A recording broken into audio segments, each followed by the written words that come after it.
جب حضور آئے تو یہ حضور کے صدقے میں سنت کو یہ انعام ملا کہ میں نے ان کو سب سے بہترین امت بنا دیا۔ تو جس امت کو اللہ نے مرنا سے پہلے کسی امت کو اللہ نے یہ انعام نہ دیا، لیکن کس کو دیا؟ میں نے ان کو سب سے بہترین امت، تو کس کا سب سے بہترین انعام دیا؟ حضور صلی اللہ علیہ وسلم۔ آج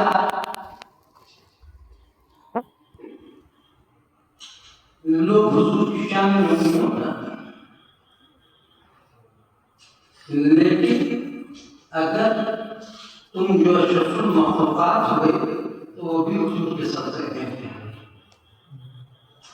آج حضور نہ ہوتے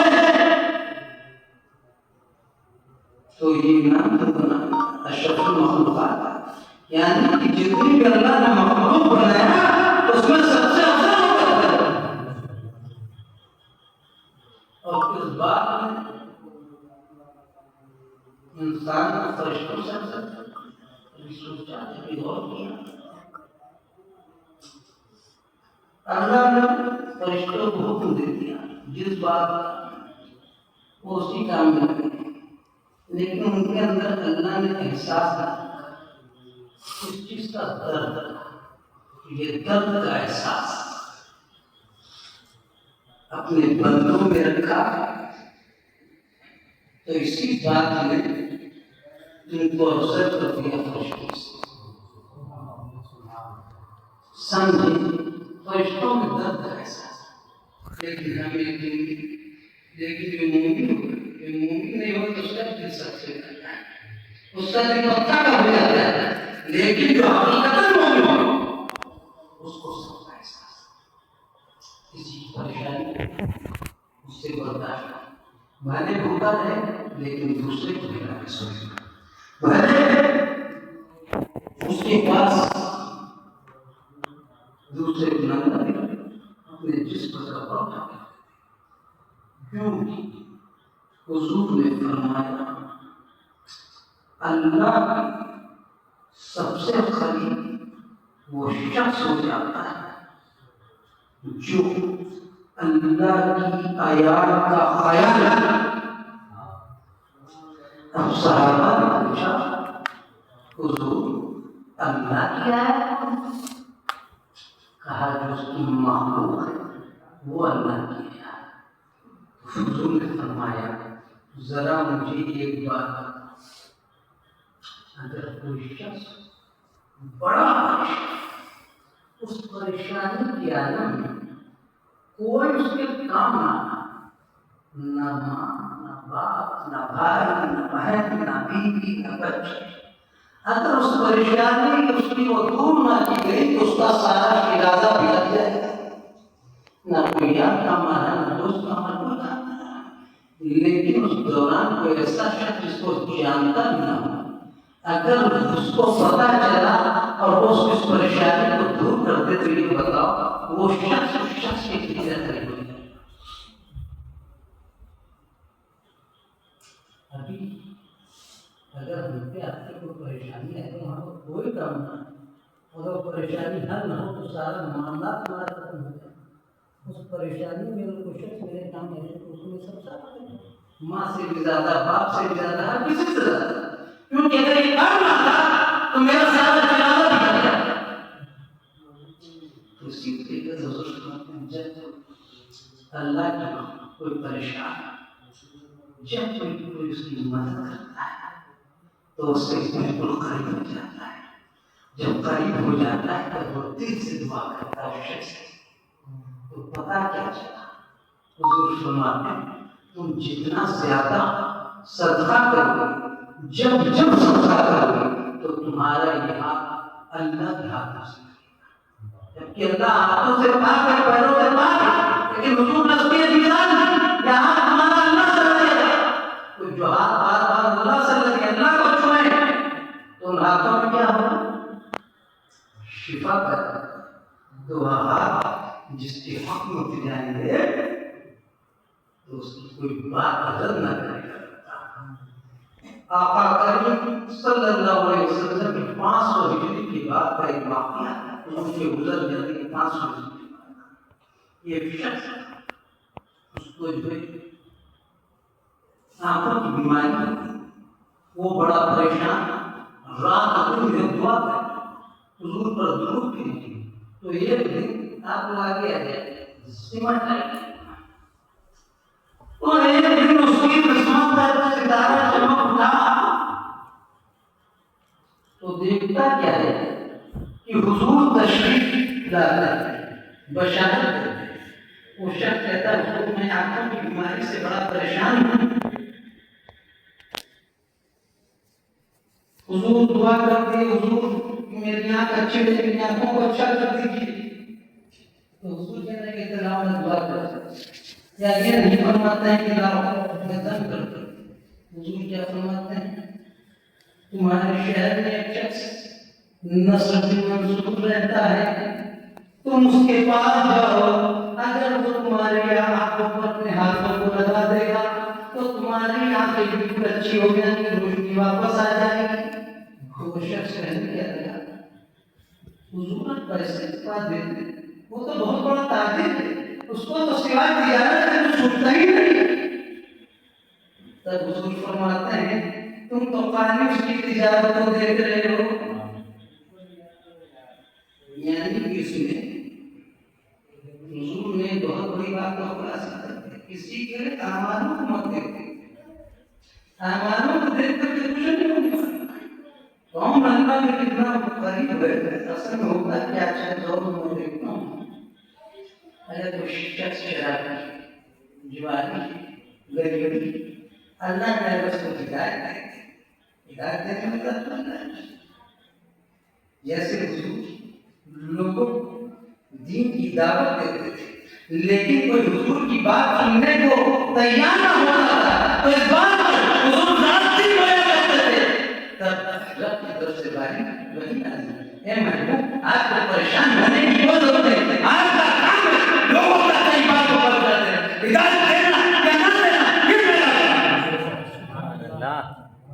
تو اگر اللہ کسی کو ہدایت ہے اب نماز پڑھنا، اب اس کو اپنی غلطی کا احساس ہوا، اس نے سوچا مجھ سے تھوڑی نماز ادا ہوگا، کوئی نامعلوم زندہ مسجد بیٹھا نماز کا قضا ادا کرا یا کچھ بھی بات. اب جو کوئی آیا کہ 5 وقت نماز بہت بڑا نمازی بن گیا، 4 دن سے آ رہا نماز پڑھ خالی 4 دن نماز، ایسا کبھی ہرگز مت ہے، کبھی مت ہے. کیونکہ رب تعالیٰ فرماتا ہے لا تقنطوا من رحمت اللہ، میری رحمتوں سے کبھی نا امید مت ہو، اور کسی کو میری رحمتوں سے نا امید مت کر. کیوں؟ حضور فرماتے ہیں کیا حضور فرماتے ہیں کہ 2 شخص 2 بھائی تھے، ایک بھائی بڑا نماز، بڑا پرہیزگار، بڑا تقوی والا، لیکن ایک بھائی تھا وہ جو نماز نہیں تھا، وہ کہیں شراب کہیں جوا کھیلی، کہیں کوئی بدا بات. لیکن یہ بات اس میں سیدھے کو رات کو آتا تھا، زیادہ وقت نہیں تھا کہ وہ شخص رات کو آتا تھا تو رات کو خدا کے سامنے اپنے ہاتھوں کو دراز کر دیتا تھا حقیقی، اور رات بھر وہ خدا سے کہ اللہ مجھ کو معاف کر دے، میرے گناہ کو بخش دے اور مجھ کو ہدایت دے. لیکن رات بھر دعا مانگی، پھر صبح وہی کام، رات بھر دعا مانگی، پھر صبح وہی کام کرتا ہے. اس کا بھائی اس کو کیا کہا، اے تو جہنمی ہے، جہنمی. آج جو لوگ کہتے ہیں کہ تو جہنمی، تو سن اس کا نتیجہ کیا ہے. ہم تم نہیں ہوتے کسی کو جہنمی کہتے ہیں، یہ تو صرف اللہ کی ذات ہے یا رسول کی ذات ہے. رسول نے اس کو جنت کا سردار بنا دیا، وہ جنتی سردار بنا کا فاطمہ اور تم جنتی سردار، تو فاطمہ اور تم جنتی سردار. کہاں ابو بکر بڑوں کی جنتی سردار ہے تو ابو بکر بڑوں کی جنتی سردار ہے. حضور نے فرمایا کہ حسن کریمن جوانی جنتی سردار، تو حسن کریمن جوان میں جنتوں سردار. آپ کو کہتے ہیں نبی محتاج ہیں، ہمیں اللہ جس کو مختار بنا دے مختار ہو گئے. ہمیں زیادہ بڑی بات ہے تمہارا اپنا گھر ہے, تم اس کے مالک ہو. اگر دیکھیں تمہاری بغیر اجازت ہے تو تمہارے گھر میں تو تم اپنے گھر میں مختار ہوئے کہ نہیں ہوئے کہ نہیں؟ مگر تمہاری اجازت تمہارے گھر میں کوئی آ سکتا تھا؟ یہاں تک کہ حکم شریعت ہے اگر کسی کے گھر میں جاؤ, اگر وہ شخص گھر میں ہے اور کنڈی کھٹکھٹاؤ, پہلے کنڈی کھٹکھٹاؤ آواز دو فلا, اگر وہ شخص منع کر رہا ہے میں تم سے نہیں ملنا چاہتا تو اس کی بات کا برا نہ مانو, فوراً چلے. اگر برا مانو تو بھی اللہ کے پکڑو, کیونکہ کچھ صحابہ تھے تو اتنے غریب تھے کہ گھر میں ان کے پاس یعنی حضور کے دور میں سب سے مہنگی چیز قیمتی چیز کیا تھی معلوم ہے؟ سونا بھی اتنا قیمتی نہیں تھا جتنا حضور کے دور میں کپڑا قیمتی تھی. سونا ملنا آسان تھا ایک کپڑا ملنا بڑا مشکل, ایک کپڑے کو تیار کرنے میں سالوں سال لگ جاتے تھے. اس دور میں صحابہ تھے بڑے غریب تھے. حال یہ تھا جب وہ اپنا کپڑا اتارتے تھے ان کی بیوی نماز ادا کرتے تھے, ان کی بیوی کپڑا اتارتی تھی تو صحابہ نماز ادا کرتے تھے. یعنی اتنا مفلسی کا عالم تھا. آج ہم رات میں اچھے سے اچھا کھاتے, اچھے سے اچھا پہننا, پھر بھی ناشتہ کرتے کہ اللہ نے ہم کو کیا دیا, فلاح نے کیا دیا, ہمیں تو جوتے انعام دے. آج میں تمہیں بتاتا سب سے بڑا انعام اللہ نے جو ہم کو دیا, اس سے بڑھ کر اگر ہم حقیقت چاہو دیکھو میں تم سے بڑھ کر کے کوئی اور جس امت میں آنے کے لیے نبی نے دعا مانگی, اللہ نے ہمیں اپنی اس امت میں بھیجا. یہ کتنا بڑا انعام. اس کے بعد اپنے محبوب کی امت کو تو بھیجا ہی نہیں, ساتھ میں تم کو مسلمان بنایا, اپنے نبی کا کلمہ پڑھایا. یہ اس سے بڑا پیسہ.